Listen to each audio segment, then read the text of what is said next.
Dear listeners, is a wife the haven we return to when weary?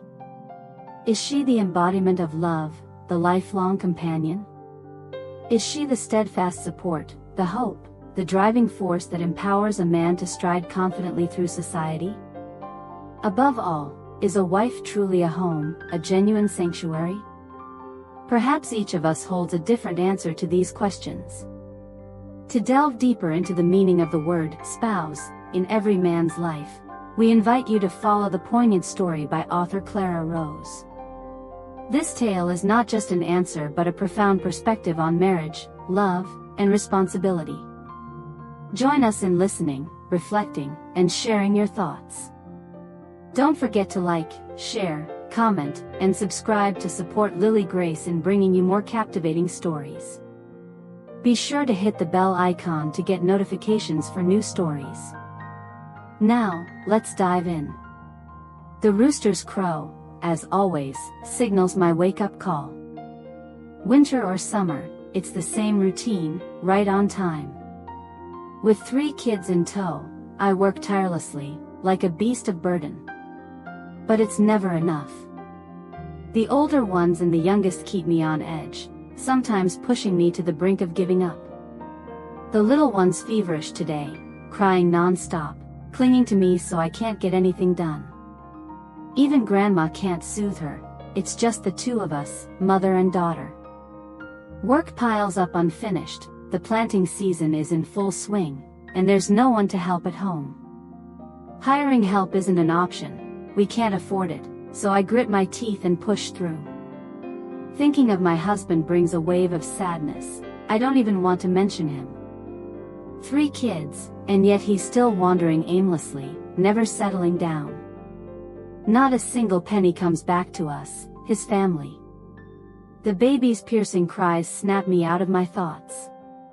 Her fever won't break, and in a panic, I decide to take her to the village clinic. I ask Grandma to watch the other 2, and the baby and I ride off on our rickety old motorbike. We spend the whole morning there, but her fever persists, relentless. Worried sick, I call her father. It takes several rings before he picks up. It's already 4 p.m., and his voice is groggy, like he's just woken up. Hello, it's me. The baby's burning up. Can you come home and help? It's planting season, and she's sick. Grandma's watching the other 2, so she can't work either. If this keeps up, the whole village will finish planting while we're still stuck. Please, we're struggling with the fields, the kids, and Grandma too. What, like you're the only one with kids? I'm working too. Can't you ask the neighbors for help? Kids get sick, it's normal. You're acting like the house is on fire. Disappointment washes over me. It's always like this, every call ends with him blaming me, never a word of concern. It's bitter to realize that my children and I mean nothing to him. For years, he's been away at sea, and each time he returns, he leaves me with another child. 5 years, 3 kids, and I've withered away my youth in hardship and sacrifice, while he, as a husband, takes no responsibility. He's been working in Brightwater City for years, but never brings home a dime. Sometimes, I even have to borrow money to fund his next trip. I've pleaded with him countless times, but it's no use. I'm exhausted, but what can I do? I pity my children growing up without a father, my elderly mother-in-law, and my own parents. In this day and age, leaving a husband is never a good look, especially with 3 kids. So, I tell myself that even without him, my kids, Grandma, and I can still live happily, scraping by on porridge and greens. By evening, the baby calms down a bit, and my sister-in-law, Emma, stops by to check in. How's she doing? Any better? A little better, thanks, Emma. Call her dad and tell him to come home and help. Who wanders off year after year like that, leaving his kids behind? What's he even doing? I called, but it's the same old story. I'm done, Emma. I'll just let it be. That man's hopeless. Ignoring his sick kids and wife like that. Tomorrow, I'll talk to the neighbors to help you with the planting. Don't worry about it. Thank you, Emma. Here, hold her for a bit so I can eat something. I'm wasting away. When I first moved here, I was glowing. Now, it's like a delicate flower stuck in a pile of manure. Get well soon, little one, so your mom can catch a break. The baby stays in the clinic for 2 more days before her fever breaks. I bring her home for Grandma to watch and rush to finish planting the fields. After a week of burning the candle at both ends, I collapse, too. No matter how tough I am, even a workhorse like me has its limits. My mother-in-law calls him, but he brushes it off, saying he's too busy to think about it. Emma, furious, grabs the phone and tears into him. What kind of king or queen are you playing at, coming home once a year with no money? Your wife and kids are sick, and you can't even visit for a few days. What kind of husband and father are you? Whoa, why so harsh? I'm not like your sister-in-law, all gentle and sweet, letting you walk all over her. Men like you, I wouldn't even bother having kids with. No responsibility, no money for your family. What are you even working for? I don't want this either. I'm trying to earn something to make their lives better. If you've been trying for years and got nothing, give it up. Your kids are about to start school, and your family's still struggling. Come home and help them. You can make money here. Why keep wandering? Alright, I'll sort it out and come back. Sort what? Get home now, or send money. Your family needs you. The call ends. Emma turns to my mother-in-law and me. You and Mom are too soft on him. You keep defending your son, but look at your daughter-in-law and grandkids, suffering like this. I'm too exhausted to respond. My mother-in-law finally speaks up. I'm not defending him. I know how much Clara's suffering. He's a stubborn fool, and I can't get through to him. If he comes back this time, you and Clara need to be firm. Alright, Mom. If anything comes up, let me know. I feel for Clara too. The next day, my husband, James, finally returns. Seeing me bedridden, he only offers a cursory, "You okay? Can you eat anything? I managed some porridge. Can you watch the kids? I need to rest. The baby's been fussy all morning, and I haven't slept. Where's Mom? Probably out in the fields with Emma. Alright, I'll watch them. Rest. But rest is impossible. Our tiny house is chaos with 3 kids close in age, bickering and crying. James says he'll watch them but disappears somewhere.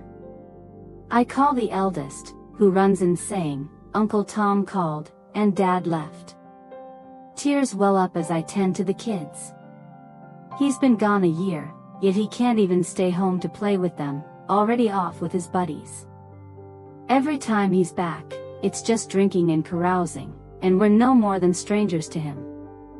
By dusk, Grandma still isn't back, so I drag myself up to cook rice and a simple soup. We have some leftover shrimp, so I fry some eggs for the kids to eat first. There's barely anything else in the house. As the kids eat, Grandma returns. Seeing her, old and still toiling in the fields, my heart aches. Yet her son's out gallivanting, oblivious. She washes up and sees the kids eating. "What about you, Clara? I'll cook for you. I've got some porridge left, Mom. I'll eat later. You go wash up and eat with the kids. You must be tired. Alright, I'll heat it up for you later." Is that James' backpack in the corner? Is he back? Yes, He came back after you and Emma left. Where is he now, not watching the kids? I don't know. He said he'd watch them, but then he left. That useless boy. Probably off with Tom and his crew again. Every time he's back, it's always them. Wait till he gets home, I'll give him a piece of my mind. I'm too tired to say more. With Grandma back, I feel a bit relieved. Too exhausted to eat, I drift off. I don't know how long I sleep until the youngest's cries wake me. It's 9 p.m., and James still isn't home. Grandma soothes the baby to sleep, and I urge the other two to bed. I heat up some porridge to eat, and just then, James stumbles in, reeking of alcohol. I say nothing. What's the point? I'm done. After eating, I brush my teeth and lie down with the kids. He grumbles, "It's so cramped, how can anyone sleep like this? We've managed for years. If you want space, build a bigger house." What's with that tone? Getting cheeky, huh? I've never been disrespectful.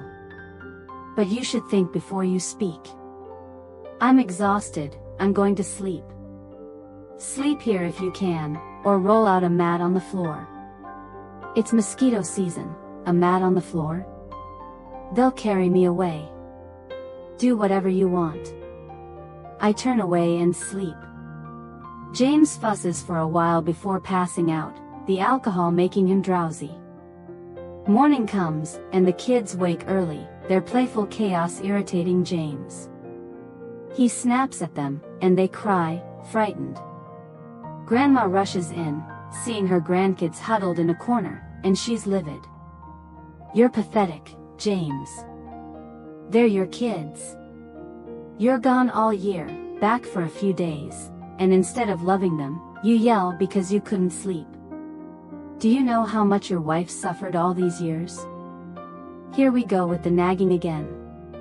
Why wouldn't I nag? You don't care for your wife, but I do. Your siblings aren't like you, they work hard, their families are happy. You have a beautiful wife, smart kids, and you act like this, James. You think I want this? But staying home, clinging to a few fields, we'd all starve. Starve? You've been gone years, have you brought back a single cent? Your wife's kept this family fed with those fields. Go on, leave again if you want. But if you do, write a divorce paper and set her free. You still have responsibilities. What kind of mother tells her son to divorce? Would you rather she suffers like this forever? If you want to go, get out of my house. Grandma stops talking and takes the kids outside to play, leaving James sulking. He glances at me, still facing the wall, and speaks. Are you that fed up with me? I stay silent, pretending not to hear. What's the point of answering now? I'm human, not stone. I feel pain, I suffer. 5 years of being both mother and father have worn me out. Seeing my silence, he continues, I know you're tired, Clara. Tell me, what do you want me to say? Are you thinking like Mom, that if I don't want this family, I should let you go? If you don't need this family, set me free. Alright, I'll stay. We'll make do with what we have. Don't complain. Since marrying you, have I ever had anything worth complaining about? Back then, we didn't have kids. Now we do, and the eldest is starting school soon. Don't oversimplify it, try harder. Heaven doesn't forsake the diligent, only the lazy. James says nothing more, gets up, cleans himself, and heads to the kitchen to cook us both a bowl of noodles. After eating and taking medicine, I feel better by noon. 2 days later, I'm nearly recovered. Emma comes over to chat. How long will he stay this time? No idea. You need to be firm this time, or your kids will suffer. I know, Emma. If anything happens, tell me. I'll chew him out. Even if you split, I'll make sure he's ruined. My brother's decent, works hard, but he's a player, so I had to put him in his place. You're right. Being too gentle doesn't work. I know you come from a refined family, so you hold back. I'm not as polite, I'd tear into him. I wish I could let loose like you sometimes. From now on, if he acts up, let it rip. Don't hold back. Even refined girls have emotions. Got it. Next time, I'll make him regret it.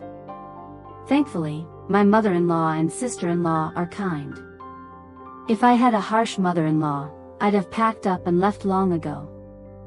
For now, James stays home, diligently helping in the fields and taking up construction work, earning extra money. It eases my mind a bit. Since he never studied mechanics, he switches to aluminum and glasswork, learning a trade to maybe open a workshop someday. Going to work daily, being close to me and the kids, he changes a little, even handing over some money for me to manage. For nearly 5 months, he works hard and learns, showing promise. One night, lying side by side, he suggests, what if we borrow a bit more from Emma, add it to our savings, and open a small repair shop? What do you think? Let's wait another 6 months to see how it goes. Your skills aren't fully honed yet. What if it fails? Don't worry about that. I know what I'm doing. Just borrow the money. I'm scared, James. This is why you don't discuss things with me. Fine, think it over. I hesitate, unsure if he can pull it off. I have some money. My mom sold a plot of land and split it among my siblings, but I've kept mine with her. Now, I might need to use it. Urged by James, I take a leap and open a small workshop for him, where he works with 2 nephews. Luckily, business trickles in, easing my worries. With help from relatives, James' workshop gains traction, and we start doing better. I feel lighter, even putting on some weight. Emma teases, look at you, thriving as the boss's wife, all radiant now. Stop it, Emma. Keep a close eye on him, though. Don't let him slip, or some other woman will snatch him. I know. And dress up a bit. You're too plain, it won't do. Got it. But who has time to dress up? The kids are school age, and after work, I'm teaching them at night. James is tired from work, so he's no help with their studies. It's all on me, and with 3 kids, I'm run ragged. No time to think about myself. As James' business grows, he's out more, sometimes working late. We hire a new location farther from home, so I can't visit often with the kids keeping me busy. Family dinners become rare, and he comes home later, sometimes reeking of alcohol. I urge him to drink less, but he snaps, you think I want to drink? It's for business.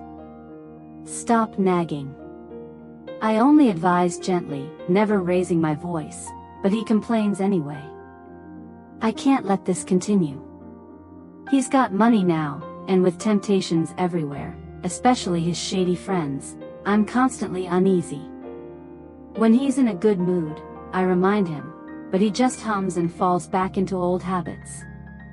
Soon, he's only home for dinner once or twice a week, often absent. Our intimacy fades, he comes home and crashes. At first, I think it's work and socializing, but lately, he returns drunk, with faint traces of perfume and lipstick smudges on his collar. I don't dare tell anyone at first, but when it persists, I can't stay silent. I confide in Emma, who glares at me and scolds, I told you, but you didn't listen. Now he's got money and is running around with other women. Are you awake yet? What could I do? Look at yourself, disheveled hair, wrinkled clothes. You're probably still gently nagging, right? Women need to be both tough and tender. Haven't you heard, soft ropes tie tight? You're too caught up in old-fashioned ideas. Dress up, smell good, inside and out, or you'll lose him. What do I do now, Emma? Let me and Clara Rose handle it. You going there won't solve anything. You might just cry and come back. We'll help you. Thank you. Go home and spruce up. You look like a rag picker. I return home, shaken. It's true, poverty is suffering, but a little wealth brings its own pain. I put the kids to bed, and by 10 p.m., James stumbles in, reeking of booze and women's perfume. I want to confront him but recall Emma's advice: don't act rashly when he's drunk, it's ineffective and might spark a fight. I hold back, waiting for him to sober up. But the next morning, after feeding the kids and sending them to school, he's already gone. Unable to wait until evening, I ride to his workshop around noon and ask a nephew, "Is James here?" He stopped by this morning but left, Aunt Clara. Lately, he just assigns us work and goes. We're swamped, and clients are pressing us. It's not sustainable. You need to talk to him. I've seen him dressed up, going somewhere. You should keep an eye on him. His usual clothes are here, but check his break room. There's new stuff, even cologne. I walk to the back, climb to the loft, and see new clothes hanging, a bottle of cologne on the table. I sink onto the makeshift bed, at a loss. I don't know how to handle this. My phone rings. It's Emma. Where are you? At the workshop. What are you doing there? James is at Mrs. Bella's karaoke bar with Tom and his crew, surrounded by girls. No wonder he smells like a perfume shop. Let it be, Emma. I'm not going. What? You need to confront them. No, I've thought it through. I'll wait for him to come home and settle this. I hang up, thinking of my kids and feeling overwhelmed. I've given him chances, built a life together, but he reverts to his old ways. Money or not, it's the same, women always suffer. Seeing those clothes and cologne fuels my resolve to be decisive. I wipe my tears, stand, and head home. I cook dinner as usual. James rolls in later, wearing different clothes from the morning. I don't care. I clear the table, clean the house, and say nothing. He approaches, grabs the broom, and asks, "You know everything, don't you?" Know what? About me going out. So, all these late nights were for this, right? Partly, but mostly work. Work? Keeping fancy clothes and cologne stashed away. Work is karaoke and hotel visits. No need to explain. Do what you want from now on. The money you borrowed from Emma, she wants it back by year's end. Figure it out. I've saved some of what you gave me, it's in the cabinet. I'm done with this. We're finished. You take 2 kids, I'll take 1. You're better off financially. No, Clara, don't do this. It'll hurt the kids. Hurt? Haven't you hurt us enough? For nearly 10 years, I've tried for you. And this is how you repay my love? Do you know how much I struggled while you were gone? I thought you'd change, that we'd thrive, but no, you're back to your old ways. Leopards don't change their spots. I know I messed up. I won't do it again. I've heard enough. Your path is yours, mine is mine. I snatch the broom and keep cleaning, ignoring James standing there. I finish and go to bed. He changes and lies down, but I act as if he's not there. From that day, James shifts again, working diligently, staying home.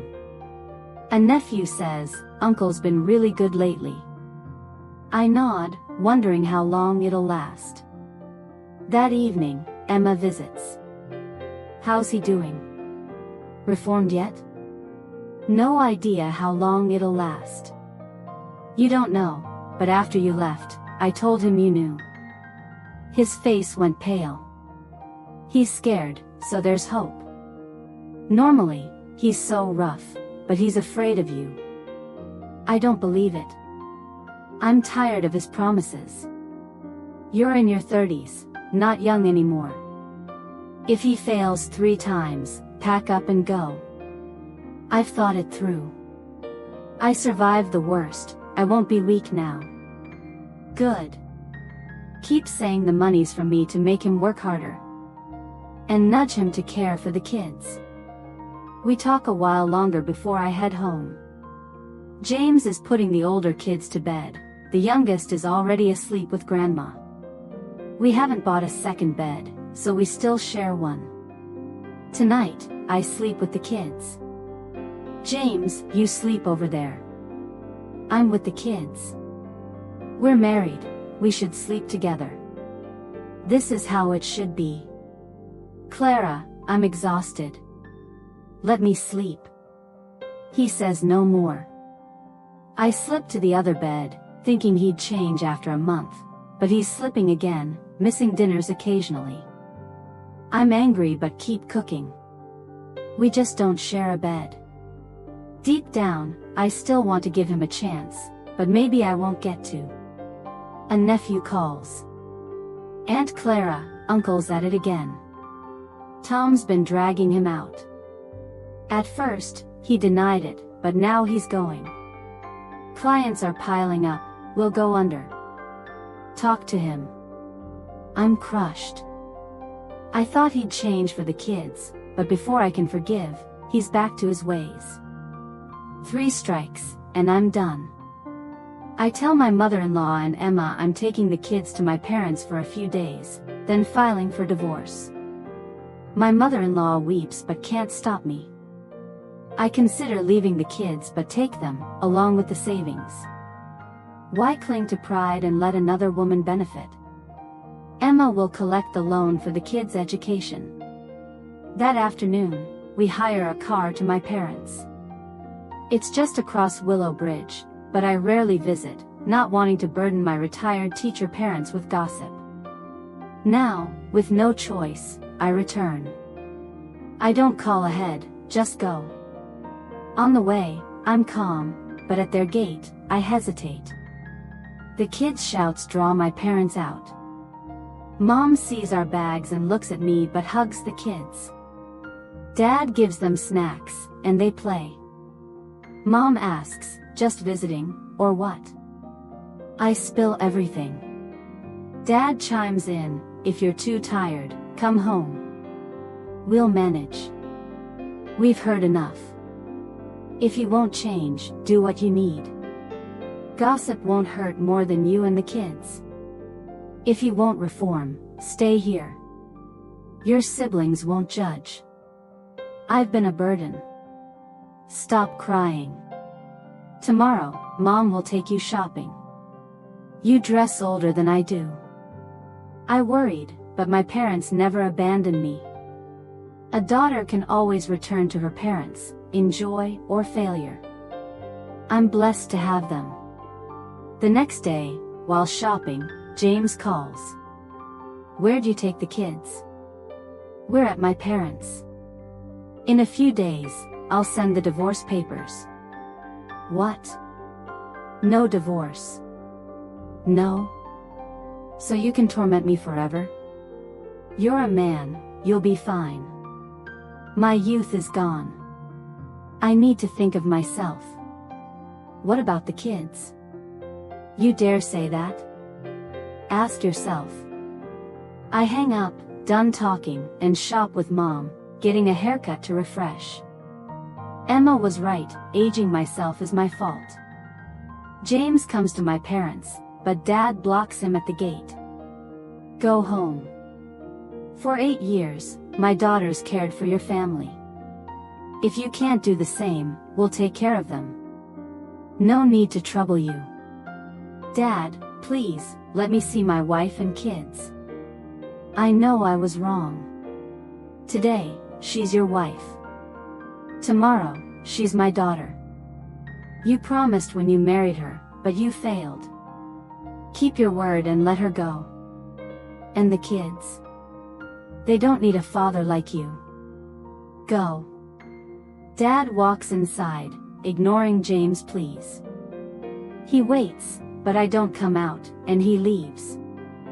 For a month, he keeps coming, but I don't see him, and he returns home alone. Thinking I'm just bluffing, 3 kids, teacher parents, fear of scandal, he stops trying and slips back into his old ways, assuming I won't leave.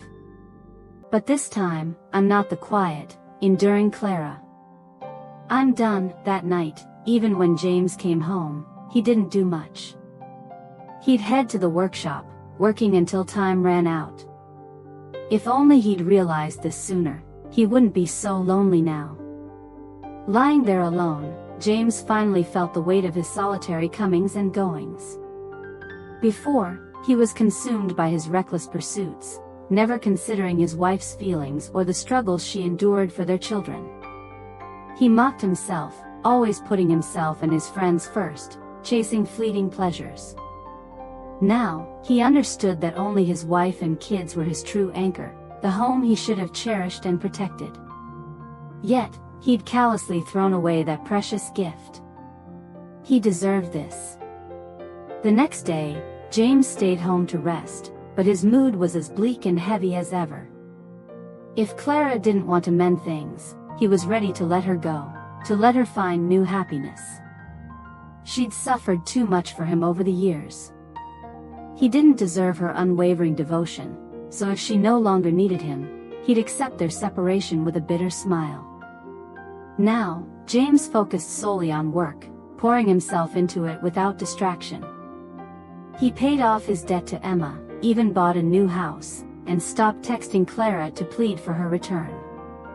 His only concern was fulfilling his duties as a father to their children, respecting her wishes. Clara, noticing James had stopped messaging her, was surprised. She'd grown used to his daily texts, and though she never replied, they brought her a quiet joy. As the 1-year deadline approached, she heard from Emma that James had cleared his debts and was diligently fixing up his home. Had he, unable to bear the loneliness, found someone new? Clara laughed at herself. Whether the chance was long or short, it depended on the other person's choice. The outcome seemed set, and with only days left, there was no need to wait. She drafted the divorce papers and sent them to the court, letting them notify James directly this time, bypassing Emma. She hoped her mother-in-law would understand her decision. If love and fate had run dry, it was time for each to go their own way. Perhaps James had changed for someone else, not for her and the kids. Over the past days, James no longer clung to the hope of changing Clara's mind. His messages dwindled and stopped. Now, he only fulfilled his parental obligations, nothing more connecting him to her. Wasn't this what she'd wanted? Yet, when she submitted the divorce papers, a pang of pain struck her. Was it reluctance, relief at shedding the man who'd caused her years of suffering, or something else stirring her unease? When the court's notice arrived days later, her heart ached. This was truly the end. She'd chosen to walk away, to let him be with someone else. She'd seen him with another woman recently, laughing warmly, as if they were newly in love. That smile, long absent from her life, would never be hers again. Reality was harsh, but James had to accept that he'd pushed her into another's arms. Clara, please be happy. On the court date, the judge tried to mediate, hoping for reconciliation, but Clara could only muster 2 words, not necessary. James stayed silent, his quietness reinforcing her belief that this was the right choice. The court scheduled another hearing, and they left, each lost in their thoughts. At the parking lot, Clara told James, "They'll call us again." but I don't want to waste time. Decide now. I don't need the house, I just want the kids. You're that eager to be done with me? Isn't this what you wanted? What do you mean? Go home and think about what I said. I'm leaving. Clara rode off, her appetite gone. So, she was really divorcing him, bringing shame to her parents. Her life was a cruel irony. They had 3 children, love might have faded, but duty remained. Yet, she'd been deluded, thinking he'd changed for the kids. No, he'd been waiting for this day more than anyone. Why had she given him a year's chance? To let him mock her? You thought too highly of yourself, Clara. It was time to let go, for the kids' sake. They'd understand when they grew up. After multiple failed mediations, the court granted the divorce. The 2 older kids went with James, while little Bella stayed with Clara.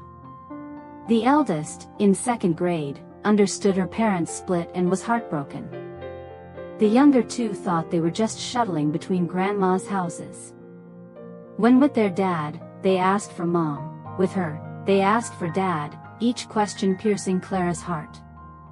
But what could she do when their father no longer wanted this family? Parents' mistakes always hurt their children most. Clara worried about her eldest, so young yet facing this, fearing it would affect her studies. Since the divorce, Clara couldn't sleep, consumed by guilt and pity for her kids. James wasn't faring much better, but it was his fault they'd hurt their children. With a son and daughters, he should have had a happy family, but he'd squandered it. The boy had been coughing badly, medicine ineffective. The eldest girl's grades slipped, and she barely ate. 2 days later, both girls fell ill, burning with fever. James, who'd never dealt with sick kids alone, was overwhelmed. His mother, bedridden since the divorce, offered no help, and Emma washed her hands of him. Struggling alone, the kids' fevers raged. His mother said, "Now you see how hard it was for Clara?" James sat silently with his daughters, saying nothing. His mother pressed, "Call Clara to come. You can't let the kids suffer like this." "I can manage. We're divorced." Asking her feels wrong. "You fool, still prideful? You're killing your kids. Call her now." Reluctantly, James called Clara. It took several rings before she answered. "What do you want?" Don't hang up. The kids are sick, and I don't know how to care for them." As he spoke, the eldest vomited, and the youngest cried, complaining of a headache. James dropped the phone to clean up. The boy kept calling for his mom, inconsolable. Desperate, James called again, hoping Clara could talk to them. They'd exhaust themselves otherwise. But no one answered. His face fell as he pocketed the phone, trying to soothe the kids, but they wouldn't calm down. He felt their pain, recalling the day Clara called about their sick child, begging him to come home, only for him to scold her. He'd been awful, but regret changed nothing now. Holding his crying daughter, he was at a loss. Then Clara's voice rang out. "What's wrong with the kids? Why aren't you taking them to the hospital? You're here?" James stammered. "Let me see them. They seemed better earlier, but now they're complaining of headaches. Why are they crying so much? Look at her, she's pale." Seeing her mother, the eldest sobbed, "Mom, I miss you. I'm so tired." "I'm here, sweetie. Let's get you some porridge to regain your strength. Eat, so you can go back to school with your friends." "Okay." The kids, seeing their mom, cried harder, and Clara couldn't hold back her tears. She comforted them, feeding them porridge. With her gentle coaxing, they ate obediently. Once fed, the boy drifted off, and the eldest clung to Clara's arm. Mom, come live with us. We miss you. Bella cries for you every night. Dad has to soothe her to sleep. Tomorrow, I'll take you to stay with me, okay? I want us all together. Can we, Mom? Your dad's busy with work. You'll stay with me, and when he's free, he'll come get you. Sleep now, I'm here. Okay. James, seeing the kids asleep, tucked them in and spoke to Clara. How's Bella been? Still good? She's fine. The kids are asleep, go eat something. I'll check on Mom. Okay. Clara went to her mother-in-law's room, where the older woman teared up. Clara, stay tonight and talk to him. He's hopeless, and the kids are suffering. I'll stay to watch the kids, Mom. Rest now. Thank you. Sleep early, you're here. Clara adjusted the mosquito net and returned to the living room. James had finished eating and was tidying up, a rare sight. The house looked neat, recently renovated with a new room and a separate kitchen, spacious and well-kept. Clara hadn't visited in ages, as James always brought the kids to her. Now, she noticed the upgrades. He must have a new woman, fixing up like this. I just hope she's kind to my kids, lost in thought, James' voice pulled her back. Rest in the other room. I'll watch the kids. I'll stay with them. You sleep first, it's a long night. Go rest. I'll manage. She didn't argue, heading to his room to lie down. It was spacious, well-equipped. A new woman's touch, clearly, but why was their wedding photo still on the wall? No new partner would allow that. Why keep it after a divorce? He's so strange, dismissing it, she lay down but couldn't sleep. James' faint scent on the bed stirred memories of happier times, brief moments she alone seemed to recall. He'd forgotten, treating her poorly for years. Restless, she got up to watch the kids, letting him rest. Stepping out, she didn't see him. Checking the kids, their fevers had eased, thankfully. Sitting briefly, she peeked outside and saw James smoking on the porch, his lonely figure stirring pity in her. After a moment, she spoke, "Go sleep. I'll watch the kids." Hearing her, he stubbed out the cigarette and came inside. "Why aren't you resting?" "The kids are better. I couldn't sleep." "Go sleep. I'll stay with them." Instead of leaving, James sat nearby and asked, "Clara, are you happy with him?" "Who?" "You know. If you found someone who loves you, I wish you well." "Who are you talking about?" "The man you're always with." "You think I'm with him?" "He's happily married. I'm old, with 3 kids, who'd want me?" "What are you thinking?" "So, you're really alone?" "You were enough trouble. Why would I add more?" James suddenly grabbed her hand, startling her. She stood, and he followed, his eyes red, voice low and heavy. "Clara, I'm sorry. 1,000 apologies won't undo my wrongs, but for the kids, please forgive me this once." "Can you?" "We settled this in court. Don't bring it up. Just one more chance to care for you and the kids. I let you go thinking you had someone else.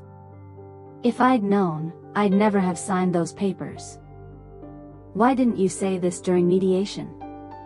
I saw you with him and thought I'd lost you. You didn't even ask, just assumed. After all these years, don't you know me? One chance. I swear I won't let you and the kids suffer again. I know I was wrong." Before she could respond, James knelt, shocking her. Choking up, he said, "Just this once, for the kids, please reconsider. Give me a chance to make amends." Get up, or I'll stay here. Then kneel. I'm leaving. As she turned, James hugged her from behind, blurting, I love you. Clara trembled, overwhelmed. She couldn't recall the last time she'd heard those words. For nearly 8 years, his words were harsh, scolding, or commanding. Now, these 3 simple words felt extravagant, unattainable. Her tears weren't from joy but from pent-up grievance and self-pity. James turned her to face him, clumsily wiping her tears. I don't know how to be gentle or speak eloquently, but from now on, I'll learn every day to make up for the years you suffered. Clara, forgive me. She didn't speak but nodded. James, overjoyed, hugged her tightly. For the first time in years, Clara felt what happiness was, just a hug, but it gave her a sense of being cherished and protected, no longer facing the world alone. She was betting once more, for the kids and herself, hoping he'd keep his word. James kissed her gently, and they couldn't hold back. He carried her to the room.